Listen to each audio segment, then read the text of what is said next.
pressure there. And thank you very much for all turning up. My God, this is a great audience. I have been asked to stand behind the lectern and for better recording, so apologies. Hi, Brendan. Apologies for being sort of slightly static here. So, as Carol said, my name is Anna Cody. Does that work better? Is that better for you? Yeah? Absolutely. Great.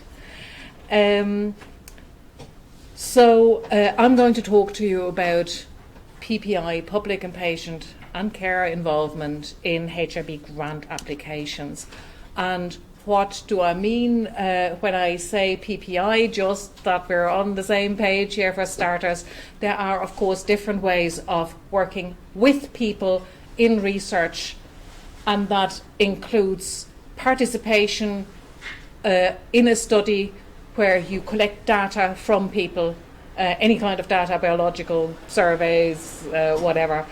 There's engagement where you tell the public about your research, or where you do school visits to talk about science, or all these really good things that might make people interested in science. But then there's also what we call involvement, and involvement is really about having an impact on the research question, on the conduct of the research, on the analysis, on the way it is disseminated. Come on in. And for me, the acid test is really if the members of the public are involved in decision making. They're not just asked once and then a researcher may or may not take it into account in their final decision. They're actually they're sitting around the table making the decision.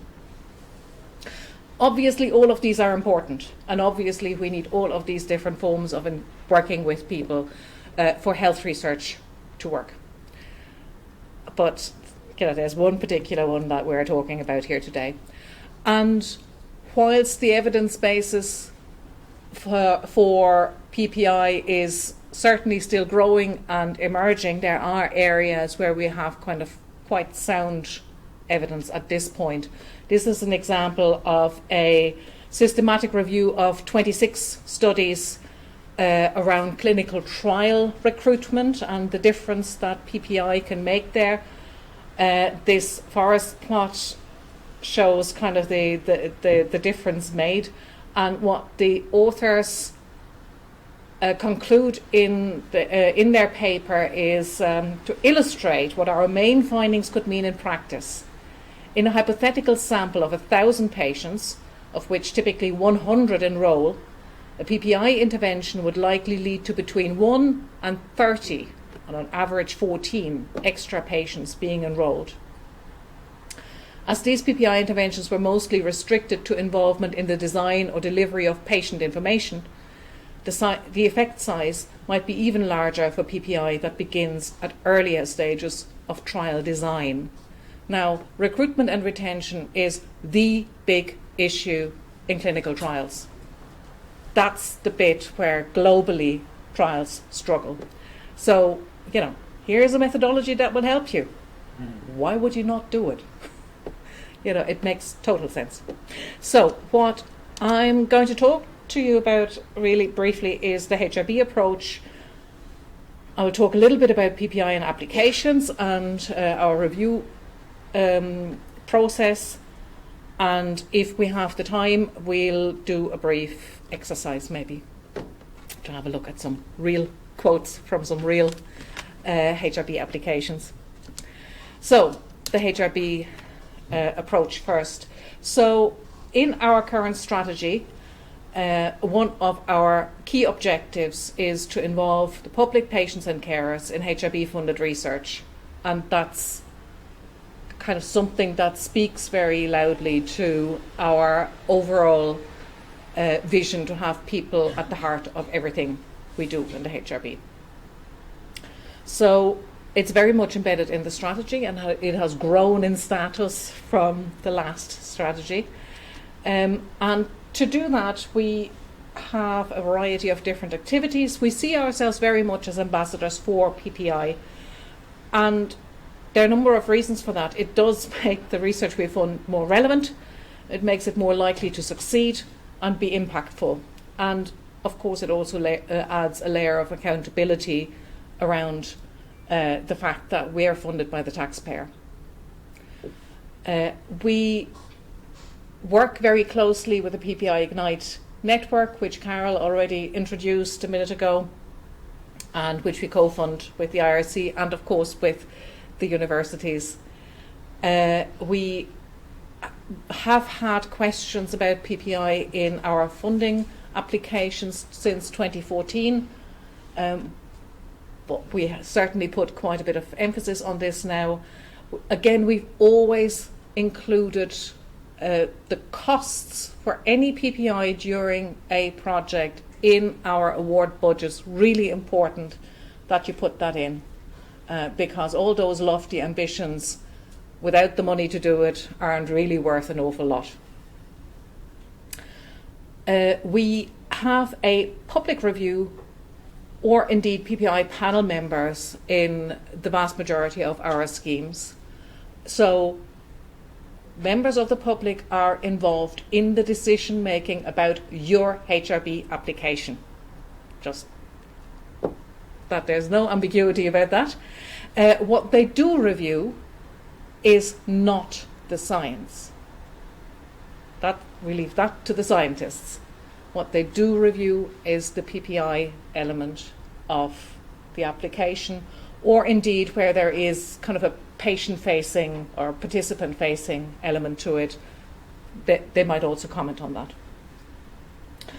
And we are currently thinking about sort of where do we go? Sort of after about 5 or 6 years, it's time to review where we are and take stock of the environment, of the very much changed environment, because certainly 5 years ago there was no PPI network and a lot less activity. So that the network already has been introduced, and I think the big challenge we gave was to say your job is to change culture. And that is a big ask, and we're perfectly aware of the fact that that's a very, very big ask. However, I think we're making strides towards that. We really are. There's so much more openness towards the concept now than there would have been a few years ago. And being in the position to have a PPI festival, I mean, that's a testament to the growth in itself. So, HRB and grant applications. I mentioned that we ask about PPI in pretty much all our grant applications. We have a standard question, which is first and foremost, are you including public involvement in your application? And if the answer is yes, then we ask you to describe public patient and carer involvement at each stage of the research cycle, and we want to prompt applicants to think about it, sort of from identifying and prioritising the question, design, conduct, analysis, oversight, dissemination, sort of to try and walk through kind of the different stages. And if no, and that might be okay, depending on what your project is, but please tell us why.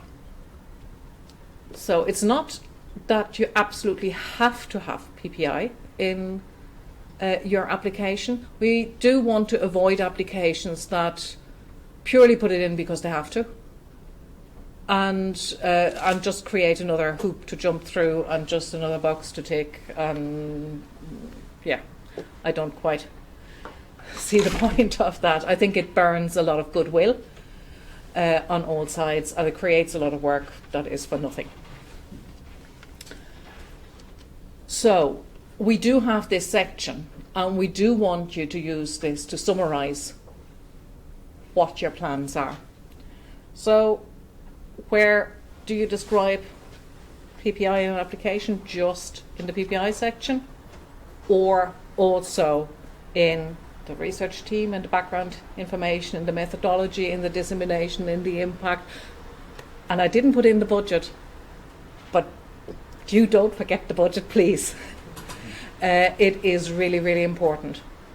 So any wild guesses which might be the more credible way? You know.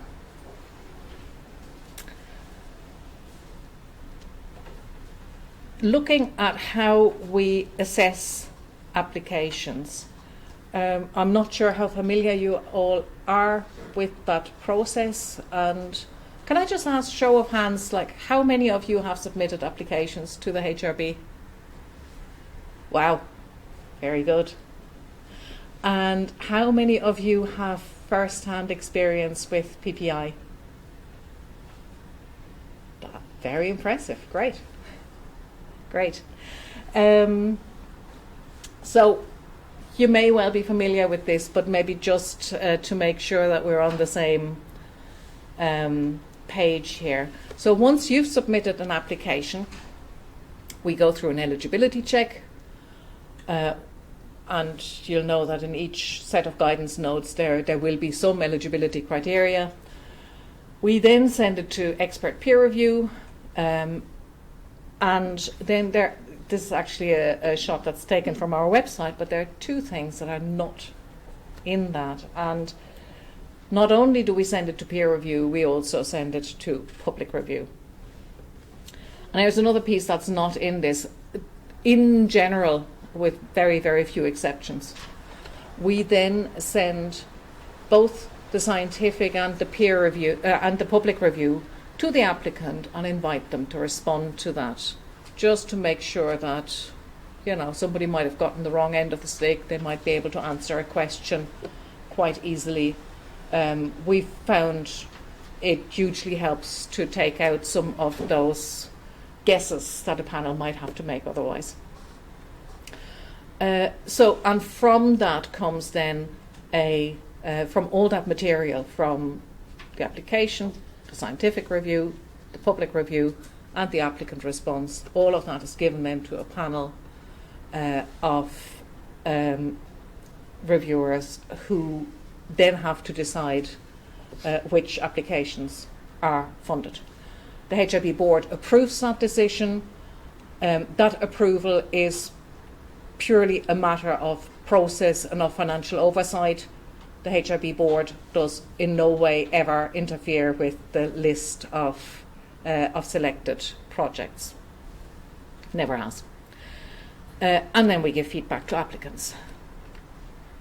So the public review, as I said, is pretty much standard for the majority of grant schemes.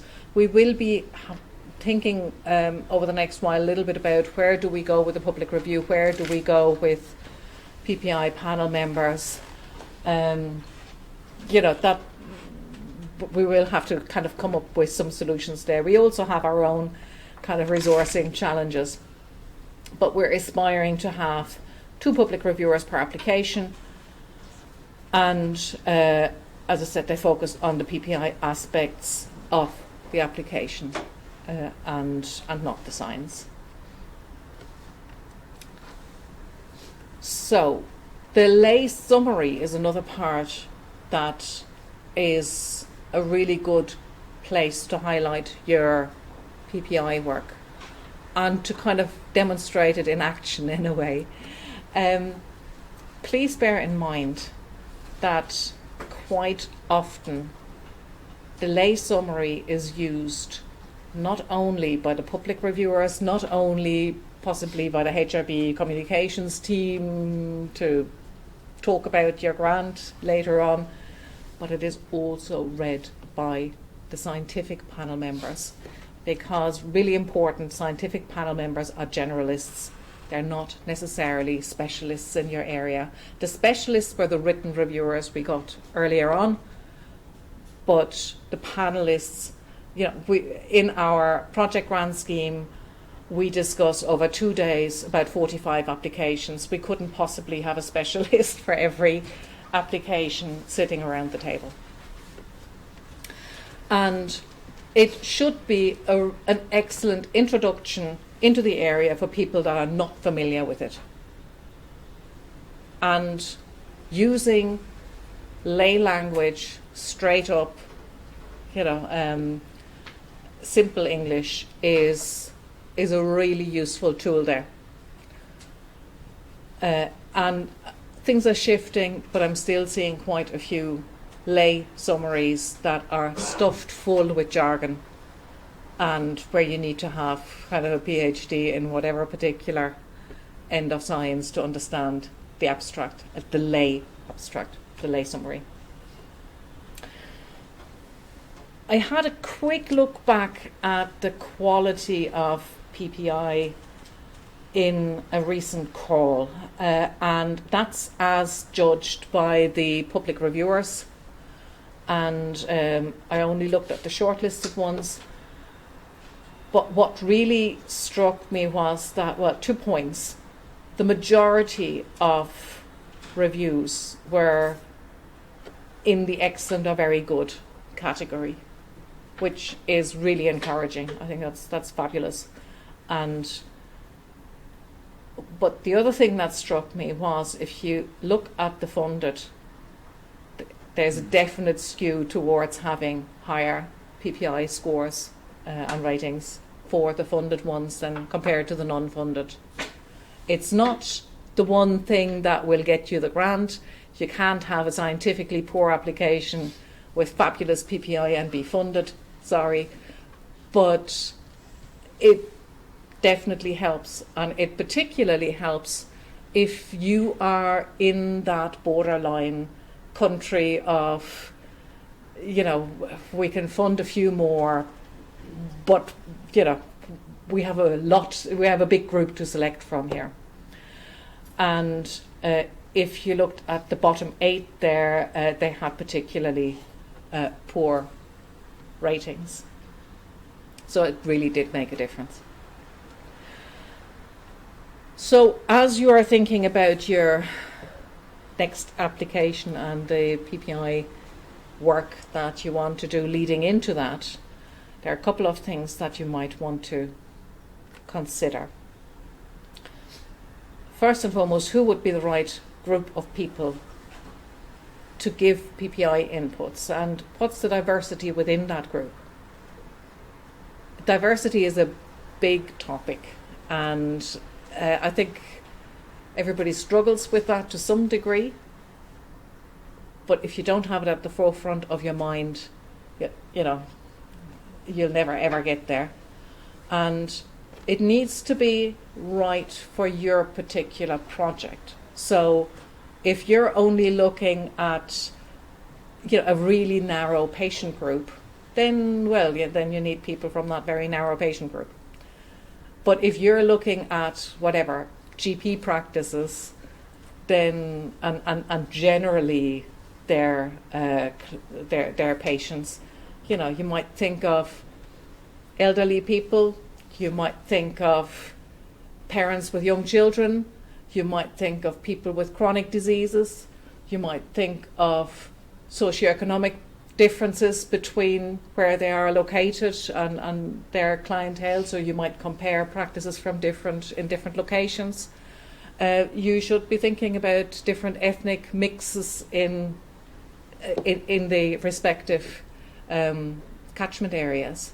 So there are. It depends very much on what you're doing, and it needs to fit that particular project.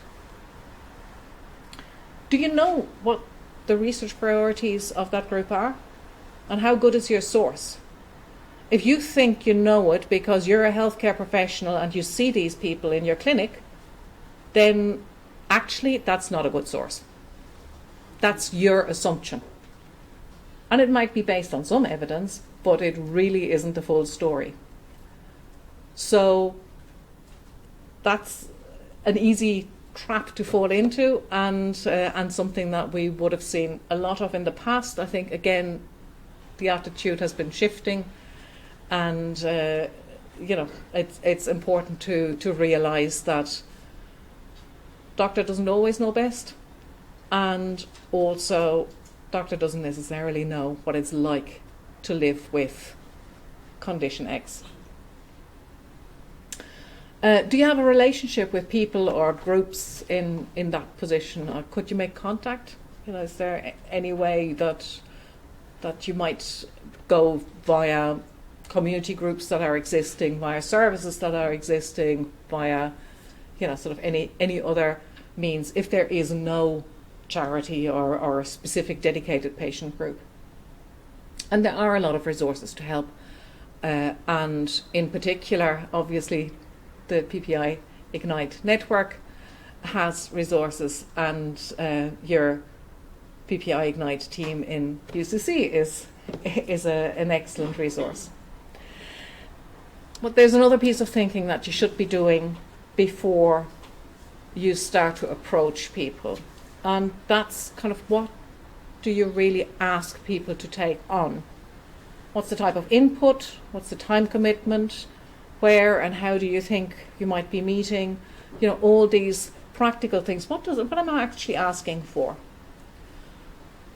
And then you can put that out as a suggestion and as a starting point. But if people say they want something different, and maybe it shouldn't work exactly this way, it should be working some other way, then be responsive. What's included? Is there training?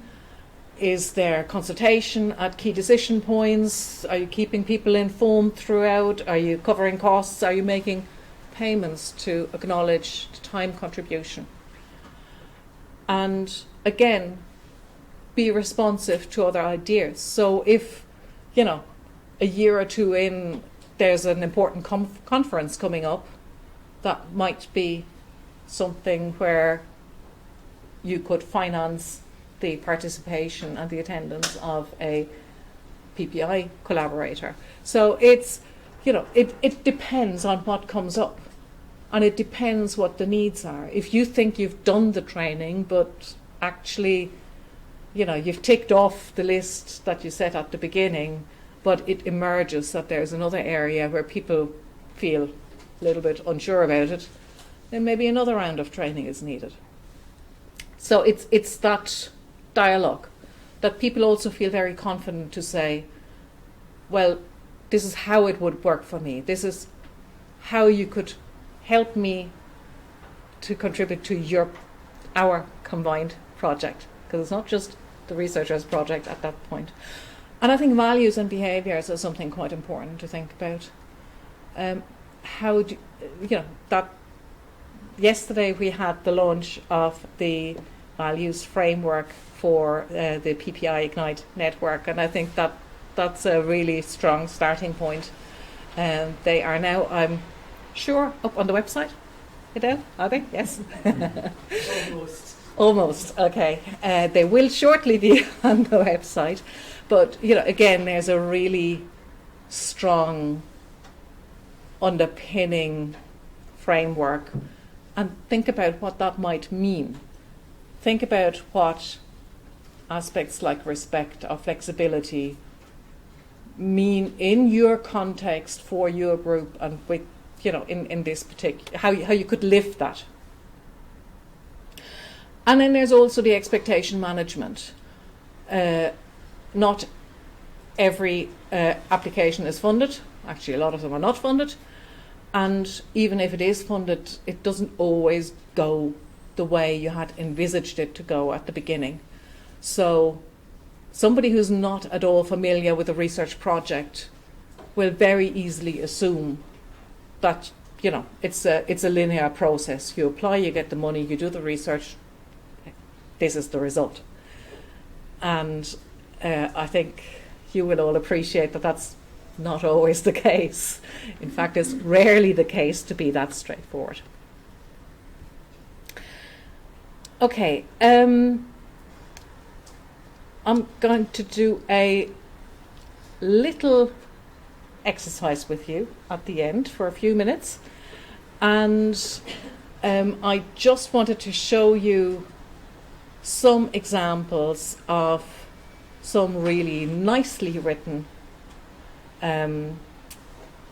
lay summary. Here's the first piece coming up, and then also sort of see some feedback around some others. Okay, so here we go. Here's one that I liked and the reviewers liked a lot. So it starts off with saying, some groups of people tend to be left out of society for various reasons.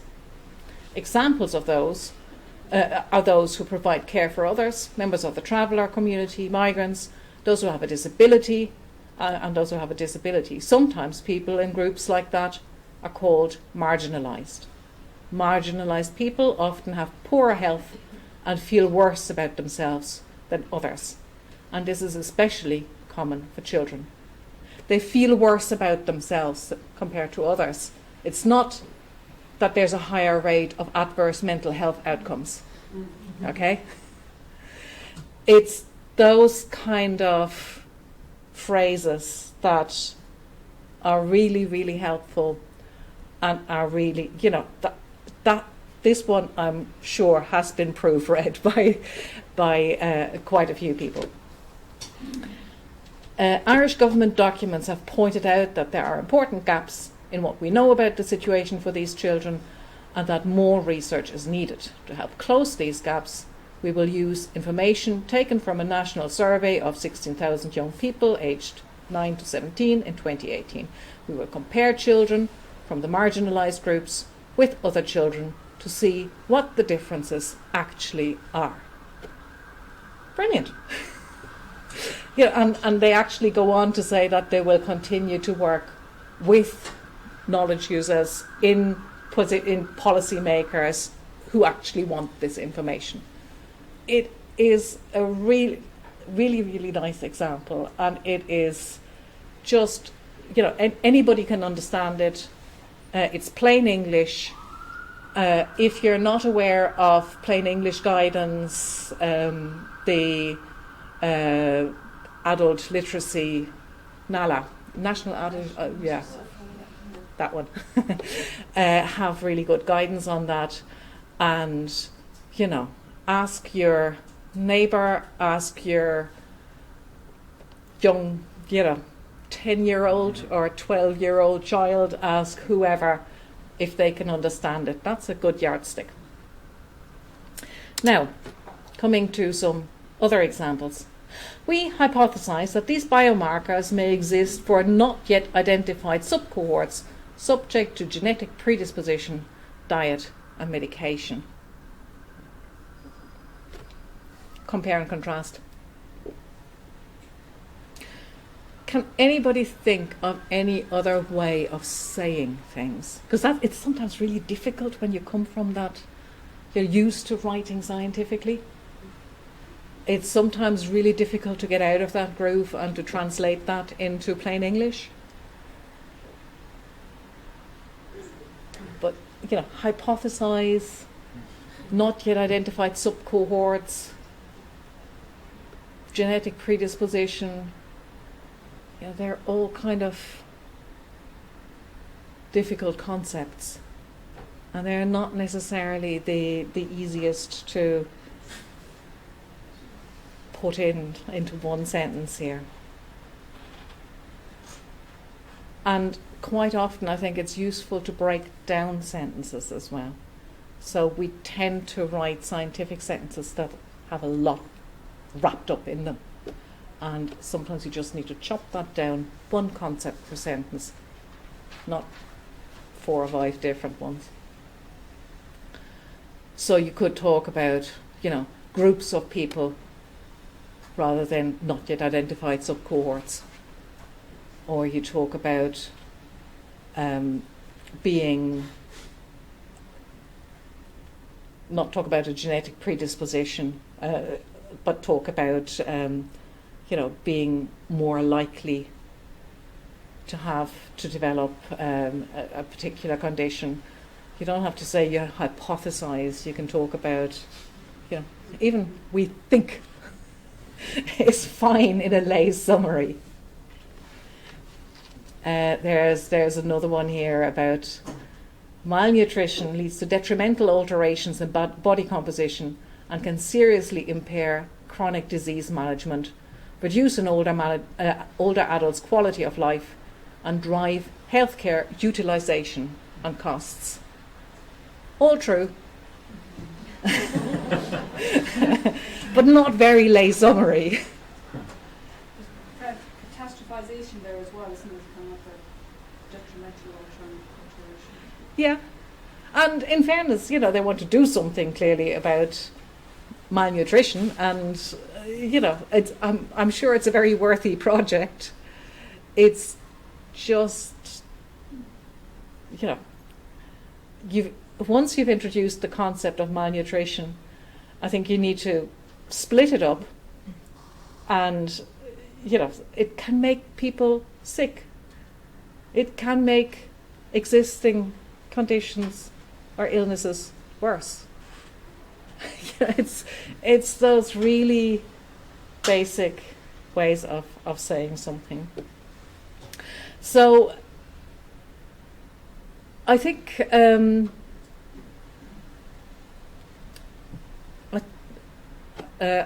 have one other kind of example here, but I think that might take a little bit too much time, and we might skip that and might move on to questions and answers, if that's okay with you. So, open for discussion. Can I just ask, particularly in the lay summary, the part that I kind of struggle with is when you're describing your methodology, when you kind of go into that science piece. For you, that's been a huge part of what you've been writing Absolutely, about. yeah. But I always kind of wonder how much of that do you put into the kind of the lay summary piece? Not necessarily very much. So you have might be easier to come out finally. So remember you have two you have your abstract, which is scientific, which you will have the normal balance between saying why you're doing this overall, and what you're doing, and what you try to get out of it. The methodological part, you need to say to some degree. You can't just say, and magically we will then know about whatever the question is. But I would put very little, quite a limited description into that. I think that example I had there earlier about, we look at an existing data set of, these are broadly the parameters of this, and that's it. You're not saying, and we will analyse it for this parameter and that parameter and that parameter and that parameter, but you just say, we'll look at what the differences are. Does that in any way help? It's fine with it's just a simple survey. It's when it's a randomised, double-blind, blah blah blah. Yeah. Or how much of that? When you have those more complex studies, you tend not to just That is also quite complex, actually. It might sound very simple because it's actually been made sound simple. That doesn't mean it necessarily is. The data linkage behind that could be a significant headache. But it's not, the lay summary isn't the place to discuss your technical difficulties. And just to say, in a clinical trial, you could talk about, we're comparing this group against that group. What we're doing with them is the following. So, keep the methodology high level. Sure. I'm just wondering, in the grant process, I've been engaged with people I know in the grant writing process, and sometimes there's amazing suggestions, and sometimes there's stuff that doesn't really maybe make sense when you weigh it up. And I just wondered if you had any thoughts on that side of it, I suppose. And sometimes it feels rather guilty because you feel like the person has spent a lot of time thinking about you've given them sort of a summary to read, stuff that comes back is often useful, but sometimes there's maybe slightly, you know, maybe off kilter stuff or, you know, whatever. Absolutely, yeah. Just wondering if you had any Yeah. thoughts on that, and or there's a way of even bringing in aspects of PPI that were suggested but that you didn't take on board, for instance, because of X, Y, and Z, or whether it's better to leave those kinds of things out and weigh it up yourself, you know. Sorry, do you mean bring them in after a public review or Or at the let's say very in the grant beginning? writing process, you might have Okay, said, like, yeah. you know, we get the summary, we have suggestions to change language to X, Y, you know, because you might bring it in there. But then there might be sometimes things that you just don't do because maybe it doesn't make sense.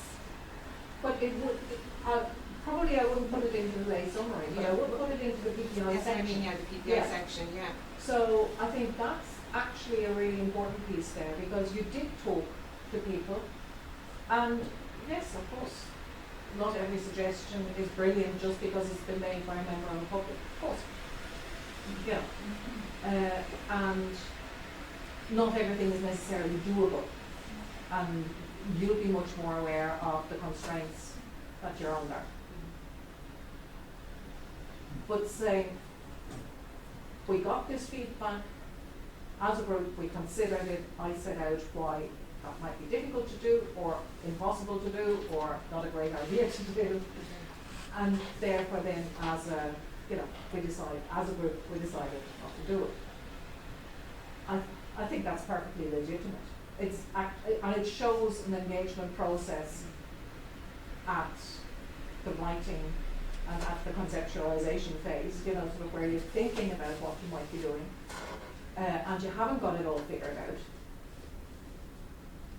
And saying, I've looked at an option and I've discarded it is a really good sign of reflection. And actually, I would say the same about any scientific approach. It's if there are different ways in which, in theory, you can do a particular set of experiments, then saying why you chose this one way over the other is always helpful, because there will be some reviewer asking. Inevitably, they always do. They always pick up on those kind of things. So, not following an initial piece of feedback is perfectly fine, as long as we have reasons for it. My question is in including this in grants. So at your side, when you see these grant submissions come in, what are the common mistakes people make in describing their PPI involvement, and do you have any advice to us on how we can, in general, do better? Okay. First bit here is, it's not so much about what's written down on the page and how can I write it better. It's about how can I do it better. So, if you're doing it better, you're much more likely to write it up appropriately as well. And work with people is probably the best way of getting into that zone. Don't write this all on your own. Write it, run it past people. And even where you're in the process of writing, you have been talking to people about what you want to do. You have been talking about the methodology. You have been talking about the question about the methodology and about how they will interact with your project throughout. That's something really important to capture, obviously. And I think it comes through incredibly well. If something is only done in the PPI section, but it doesn't appear anywhere else, then there was clearly somebody who kind of copy-pasted some nice wording from somewhere. It comes through if you have thought about it, if you've worked with people, if you've talked about the needs of this particular group, how do they need to be supported to be part of your grant, and what does everybody want to get out of it? That is the bit that takes time and effort. The writing is, I think that follows relatively easily because you've done this. It's part of it. It's just like you know how to describe your whatever your mass spec experiment or your purely technical aspect. If you've done this, then you can just write it down. And having your PPI contributors proofread certain sections certainly is a good idea. So, certainly the lay summary and the PPI section would be really good to have proofread and input on. And maybe there might be ideas and suggestions, not just on rewording, but also on what's in this section. So on that point, actually, I'm wondering to what extent. So I struggle a little bit in my head to figure out to what extent, if I write a method, in a grant, I would tend, in the old days, to be as detailed as possible. Mm-hmm. So really, this is the hypothesis, this is the method, down to the fine detail. But I'm wondering now, what is the point of that if I aim to engage with PPI and they may tell me, this experiment is too long, or this research question, I would like to answer it, do you have another method? So how do I incorporate that element without, being too vague? And going back to the point we were just making, I could potentially have people that engage with me before, during the write-up. But then I'm wondering, because speaking with Emily, for example, there was an emphasis that I agree with in, compensating these people and not abusing the personal relationship that you have. So to what extent should I engage so much beforehand, asking them to do it for free because you're a friend, so to say. So I struggle making these three things work together. So. Yeah, and I think that fundamental question of is this the right question, and at a high level, is this an acceptable methodology? It's not so much and again, it depends very much on the type of research you're doing, but if it is something in a sensitive area or or something that very much depends on people's giving a lot of their time and maybe undergoing something unpleasant or any of these things, it can only strengthen your application if you have very much thought that through up front. And part of that is even visibility, so would that be something that people like me would be willing to do? And what a researcher thinks might be perfectly doable and what a person with a particular condition, for example, might think is doable could be two different things. Yesterday we heard from somebody who has MS and who was participating in a clinical trial where the patient information leaflet was, there was a booklet for participants. And he was saying that, booklet, no good. I cannot hold this open. It's that notion of I'll focus the whole time on trying to hold this damn thing open rather than on the content of it. So spiral bind it or whatever. So there, it's those kind of perspectives that actually really, really, really impact on your research. And I think there is and yes, there is a tension of, this is not grant funded yet, and therefore the level of funding available for it isn't the same. There are some supports via the network for some of this kind of preparatory work, although probably not to the extent that they should be. And, you know, that is an area where there's tension. However, it's, you know, I absolutely believe that people who sign up to kind of a big piece of work that potentially is going on over years should be compensated for their time. You know, absolutely. Then, depending on the level of input required or on the depth of conversation before, on how much the contribution, you know, how much the work-up period takes.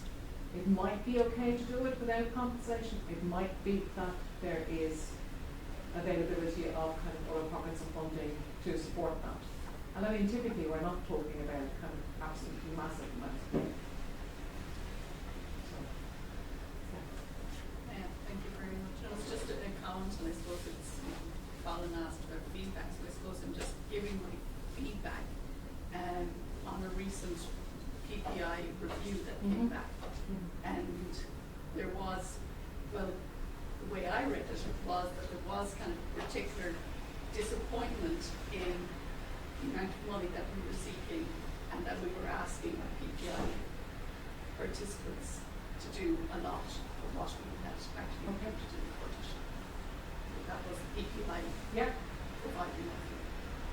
Great. Sorry.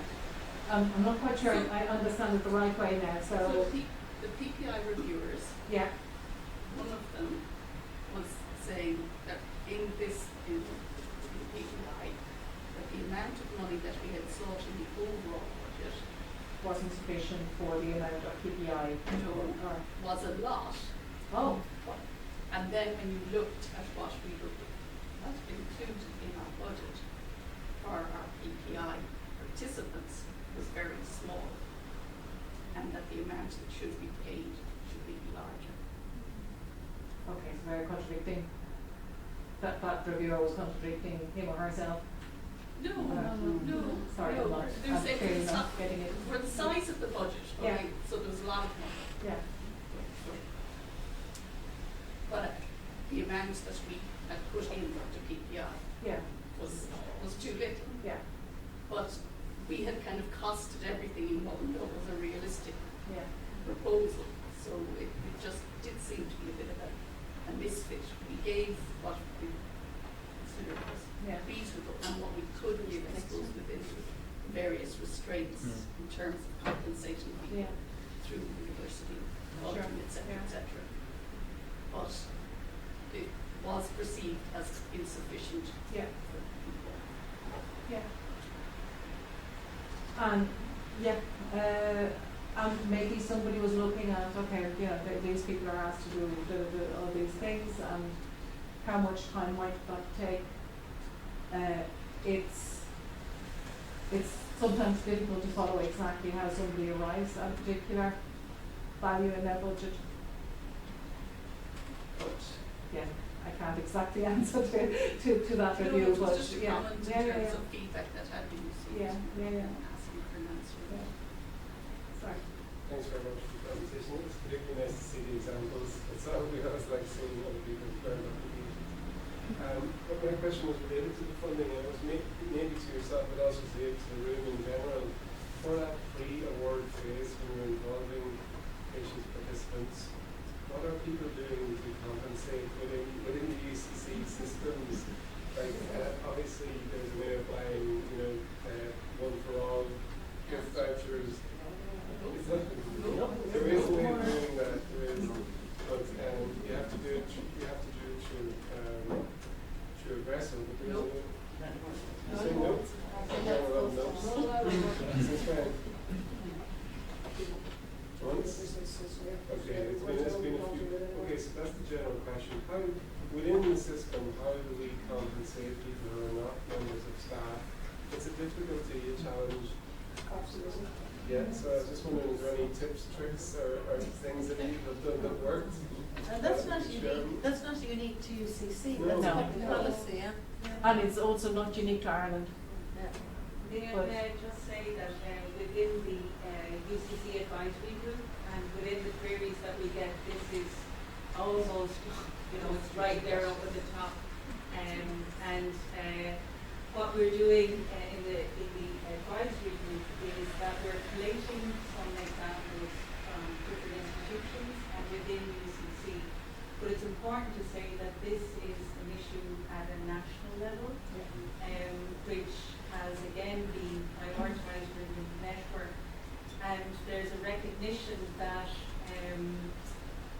it's a systemic issue that both the HRB will look at, the IRC and universities collectively, because there are a number of implications in different ways of doing it. So for example, there are tax implications, there are employment law.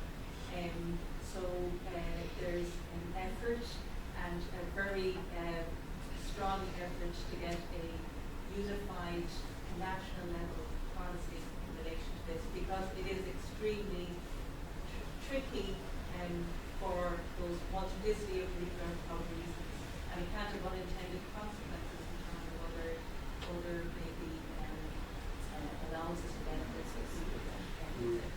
So I'm just saying, no answers right now, but we will in the course of have a time on it, but it is, I'd say, it's really high priority for this year. I don't know if you want to say anything else, Adele, from the national perspective. So I would just say very much top of the agenda, because we know it's very difficult, and as Steve earlier said, it's difficult across all universities. So I think in ways the easiest way to crack will be to get a process that universities will be happy to use. The harder bit are those other things around social welfare benefits and all that sort of thing. So it is work in progress, and I would be saying sooner rather than later. So there is the answer. And just to say, in the meantime, there are a few workarounds, so feel free to email me. I'll put up the PPI email address. And it depends on your area, it depends on your project. So I usually kind of work individually with researchers on what best suits your PPI and your project. You'd be a very popular person. I know. Great. Can I take you? Sorry, you had your hand up as well. Last two questions, and then we'll need to come to an end. Well, it's just more of first of all, say thank you very much. It's very interesting. There are guidelines for public health in Britain Yes. with regard to compensation. Yes, So- I was part of that group, as was Emma Dora from UCD, who is part of the PPI Ignite network. So that's very much the. So hopefully that will be a way of speeding up our process here in Ireland. Well, it's obviously a different legal system, and yeah. Nonetheless, But it's it's a really handy, it's really good document.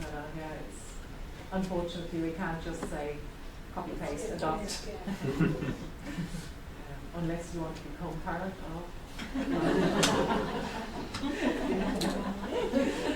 Sorry. So that was kind of really my question. So are we kind of benchmarking against the involved? I think, are you talking about the involved rights in the? No.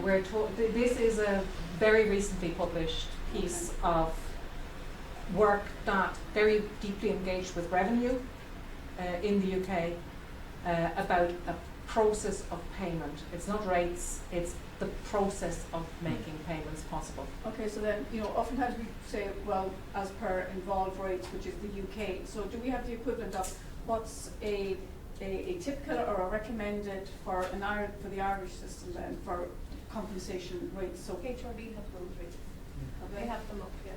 Well, we have rates that we use for our own public reviewers, obviously, but I think we've referenced the cost calculator, which is useful to look at all different aspects of PPI costs, including whatever room rental or facilitators or childcare for participants, whatever. there are no kind of national rates as such. I'm aware of a piece of work led by some government departments that are looking at compensation for people who are participating in kind of, government level kind of advisory groups, so or ministerially appointed groups. That egg has been waiting to be laid for a couple of years. I think COVID intervened slightly. I'm also not sure if these will end up with the rates that we'd necessarily be terribly happy with. But so that piece of work that will, it's just very transparent when you say, well, as per involved rates, and everybody in the country is kind of, that's, whereas everybody seems to be doing something slightly different, and that's why you might have some variation in what UCC are a great payer, but NUIG are not so good. Do you know what I mean? No. It's the difficulty here is about making a payment, of finding an administrative process of getting money from a grant budget to the person. Yeah. It's not the amount of money.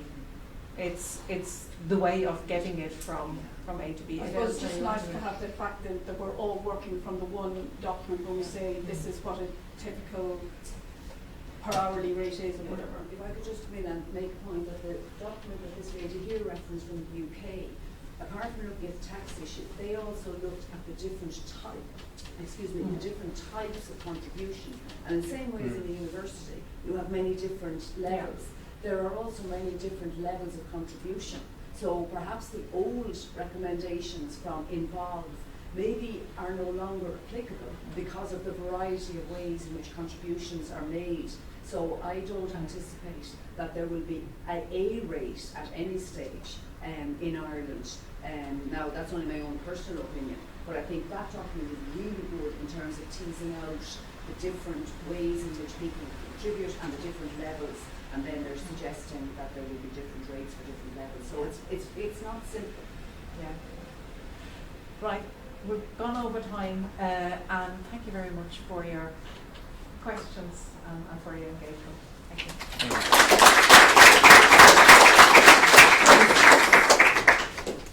Just get forward there to the next slide. Sorry.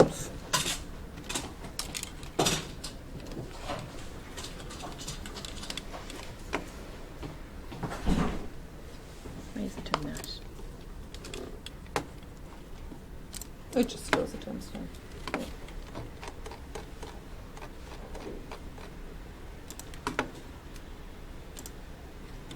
Super. Thank you. Well, good afternoon, everybody, and it's great to be here this afternoon, and I am just so excited to see such a packed room, and huge thanks to Anne Cody. Anne, I've known you for a long time, and I'm so delighted to see you present on this very important subject this afternoon. I'm very committed myself to patient and public involvement in research, and the expression "nothing about me without me" comes to mind, and what a great expression that is.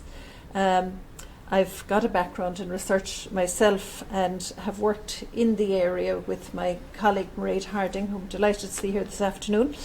My name is Professor Helen Welton, and I'm the head of the College of Medicine and Health, and I'd like to extend a very warm welcome to you all this afternoon. And it really gives me great pleasure to be here, and my job today is to officially launch the digital badge in public and patient involvement in research.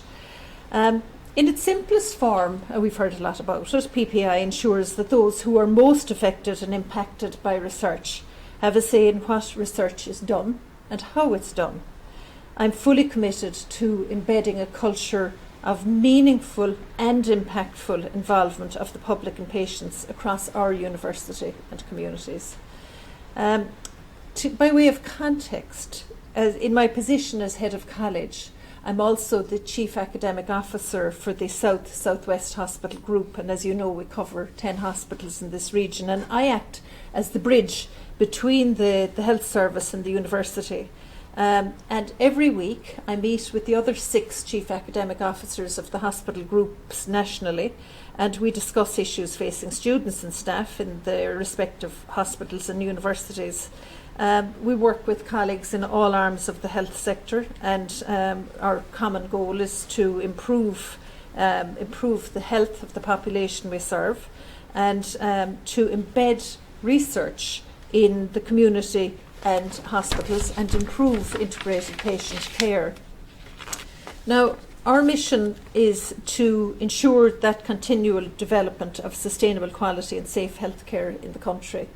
We seek to establish, and we're all on the same page in this, we seek to establish an academic health sciences system so that research is embedded in patient care, because research active health systems produce better patient outcomes, and that's well documented. So in this context, involvement of patients in the research that we're embedding in the system is really important to make that research more meaningful and more impactful, and to make sure that we're doing the right research. At an institutional level, this university has enshrined engaged research and PPI in our strategy. The previous strategic plan said to ensure that there are greater levels of public and external stakeholder engagement in research, priority setting and project planning is part of our strategy. As we develop our strategic plan for the next 6 years, we are again reiterating this commitment. So, as you know, PPI has gained really a lot of momentum in recent years, and we've heard from Anna from the Health Research Board how committed they are, and they are one of Ireland's leading Irish research funders, and they are completely committed, deeply committed to PPI, so that's really great news. And not only, as we heard from Anne, have they embedded PPI into their own work practices, but they've included the public reviews of research applications. So, of course, that makes us all sit up and take notice. If there's one way to get people to do something, it's to reward it. So, this is a very strong message to researchers, and research funders aren't the only ones demanding this approach. Regulatory boards, ethics committees and academic journals are now all placing increasing emphasis on PPI, and rightly so. So, developing PPI needs also a transformation of the research culture, both within institution and amongst wider society, and I for one am very aware of this. While most would agree that with the argument that it's a good thing to do, the number of people managing to do it well needs a bit of work, really. We do have to improve how people are doing PPI. So about 15 years ago, we were doing some work on guideline development in our Oral Health Services Research Centre. It may have been even more than 15 years ago, and we were conscious that we had to involve our clients, so to speak, or our patients in this guideline development. But try as we might, it really, almost defeated us, didn't quite defeat us, but it was really hard to get people to come along. And you might get people to come to one meeting, but then they would just lose interest. So did we have training in PPI? No. And that's why this digital badge is really important. Had we had training, we might have been better able to train the people we were working with, and better able to do that. So I think it's important to remember where we've come from. At that time, 15 years ago, there was nobody to support us, and we did the best we could. And at the time, we used to talk a lot about the informed, disinterested citizen, really. So you can see how the culture needs to change, really. But I think it is changing, and I think the public and patients will get involved if they feel it's going to have an impact. So if they really believe this is going to make a difference, I think they will get involved. So 8 years after that, I was working in the UK, and I met some truly inspirational people there who were engaged in PPI. And one that really stands out, I went down to London from Leeds for a PPI meeting, and there was one man there. He was a patient, clearly, and he was so engaged in the meeting because This man had suffered from oral cancer, half his jaw was missing. He could hardly, you really had to listen carefully to understand him, but he knew how important the patient voice was in research, because he had been subjected to research that hadn't involved PPI, and he could see that it was really missing the point. And he had pledged, really, he had suffered a lot, he'd been through a lot, but he wanted to make that matter, to make sure that research in the future was well focused and focused in the right areas. So he left a lasting impression with me, I must say. And I remember at the same meeting somebody was saying, yes, well, I contributed to a study where they were going to send out paper questionnaires to a large group of people, and I told them that if they sent out paper questionnaires, people would think they were dealing with amateurs, that everybody nowadays expected it to be electronic, whereas they'd been a bit patronising, thinking that people wouldn't be able to do the electronic bit, but that was far from the truth, and that patient's involvement in that ensured that the right approach was a very small thing, but it could make a big difference to your response rate, and that makes a big difference to the validity of your study. So, look, there are any small examples, but I think that I think what the patient and public involvement brings is authenticity, insight and experience to our research. So tokenism then is a serious risk, and while there is a significant push from research funders, etc., it's really important that what we do is effective, and that we avoid the risk of researchers engaging in, I must do this because the HRB won't fund me if I don't. I mean, we really do not want that. We want to ensure through training that people understand what this is really all about. And because doing PPI for the sake of it can do more harm than good. So, and this is where the PPI Ignite network at UCC steps up, and my great thanks to Dr. Carl Kelleher and Professor Patricia Carney before her for their leadership in this area, and for Dr. Emmy Racine and the advisory board for their major contribution. The PPI Ignite network at UCC works diligently to build capacity for high quality PPI within UCC and amongst wider society, and embed PPI within our institutional policies and practices. Their focus on improving the quality of involvement is particularly welcome. Training and supporting researchers to best embed PPI and evidence-based involvement approaches is key to avoiding that tokenistic approach and ensuring that the involvement is meaningful.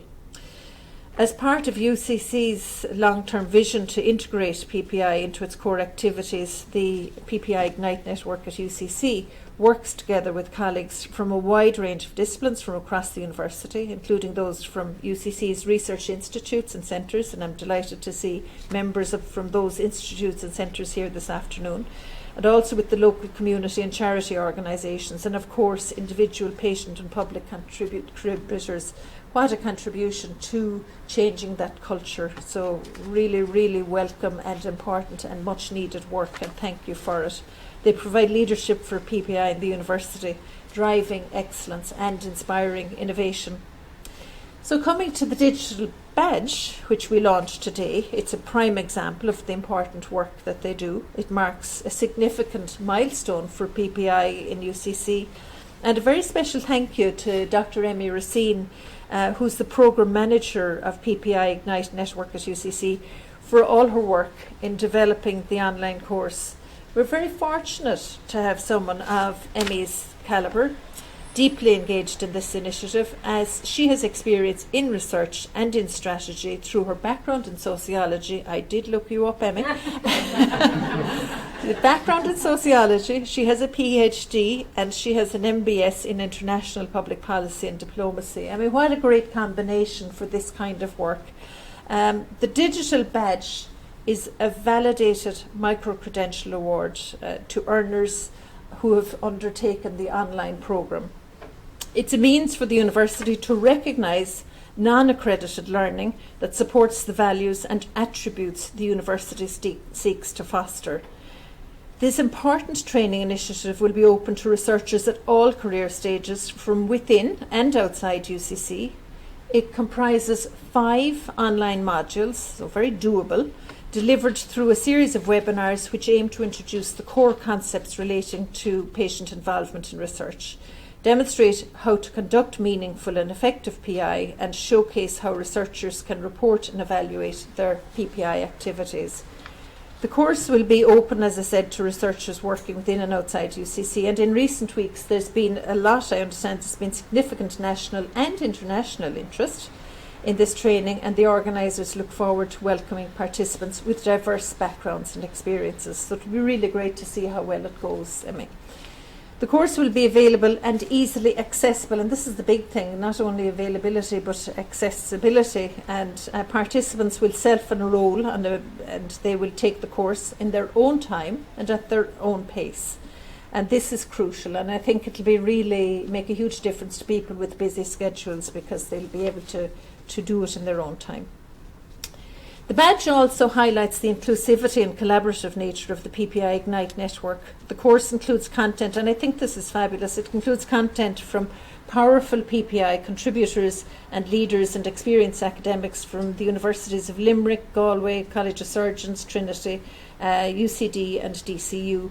They're all fellow members of the National PPI Ignite network. So imagine you're getting the best of what we have in the country, which is super, and it's great. I mean, we're so fortunate with an online approach that we can do that and take full advantage of the expertise in the country. The course is an important step forwards in the embedding of PPI in all the work that we do. For PPI to be meaningful, it must be normalised into academic training.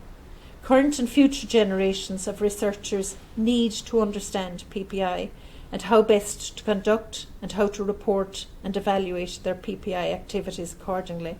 And I am delighted now to officially launch this digital badge today. And I don't think we've any ribbon or anything, because it's digital, isn't it?